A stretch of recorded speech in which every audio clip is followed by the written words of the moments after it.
Assalamualaikum warahmatullahi wabarakatuh. Yang saya hormati Bapak Dr. Didin Widiartono, SPD MHUM, selaku dosen pengampu mata kuliah Bahasa Indonesia. Di sini izinkan saya untuk mempresentasikan presentasi dengan judul Transformasi Rekam Medis terhadap Pengesahan Permenkes Nomor 24 Tahun 2022. Saya Syanus Ashafa Putri Fatihin dengan NIM P17410231010 dari Prodi D3 Rekam Medis dan Informasi Kesehatan dari kelas 1A.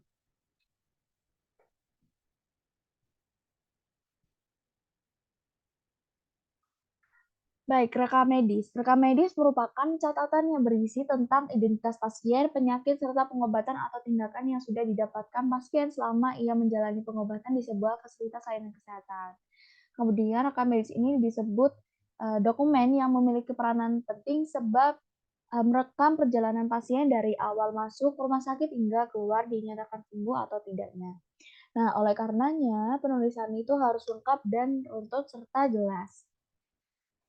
Kemudian Kementerian Kesehatan mengesahkan Permenkes Nomor 24 Tahun 2022 yang mewajibkan seluruh fasilitas pelayanan kesehatan untuk menggunakan rekam medis elektronik sebagai dokumen dalam pemberian layanan di fasilitas pelayanan kesehatan. Nah, setelah disahkannya Permenkes tersebut, mau tidak mau seluruh fasilitas layanan kesehatan harus menyelenggarakan rekam medis elektronik. Lalu apa sih rekam medis elektronik itu?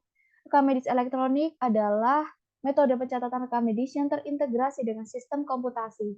Nah, rekam medis elektronik ini berisikan tentang data demografi, data hasil medis, dan dapat pula dilengkapi dengan data lainnya seperti EKG, hasil ronsen, CT scan, MRI, dan lain-lain, yang melibatkan tindakan atau pengobatan kepada pasien.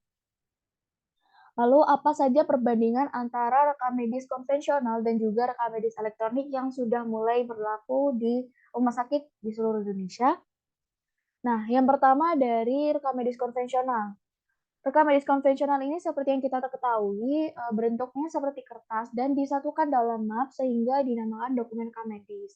Nah, rekam medis konvensional ini harus berisikan identitas pasien, riwayat penyakit, baik saat ini maupun sebelumnya, serta tindakan dan pengobatan yang diterima oleh pasien.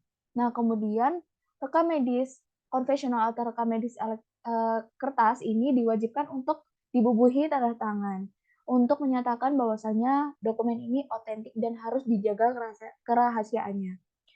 Kemudian rekam medis elektronik.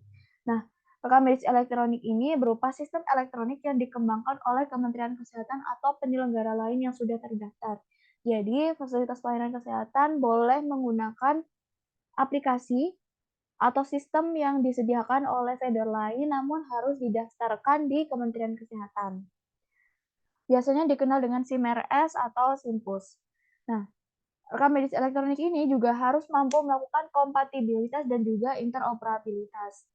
Kurang lebih isinya tetap sama, cuman rekam medis elektronik ini menggunakan sistem elektronik yang membedakan antara kertas dan RMI saat ini. Kemudian, kegiatan penyelenggaraan RMI ini bisa berupa yang pertama, registrasi pasien, pendistribusian data rekam medis elektronik, pengisian informasi klinis, pengolahan informasi rekam medis elektronik, penginputan data untuk klaim pembiayaan, penyimpanan rekam medis elektronik, penjaminan mutu rekam medis elektronik, hingga transfer isi rekam medis atau biasa disebut dengan interoperabilitas. Kemudian, bentuk dari transformasi rekam medis ini pada fasilitas pelayanan kesehatan itu seperti apa saja? Di sini saya merangkum ada 3 buah transformasi dalam fasilitas pelayanan kesehatan melalui pengadaan rekam medis elektronik. Yang pertama adalah rekam medis yang sebelumnya banyak menggunakan kertas sudah berganti menjadi menggunakan sistem komputasi. Terus yang kedua, klaim biaya pengobatan ini menjadi lebih mudah dan cepat, sehingga mempercepat bagian pendaftaran pasien.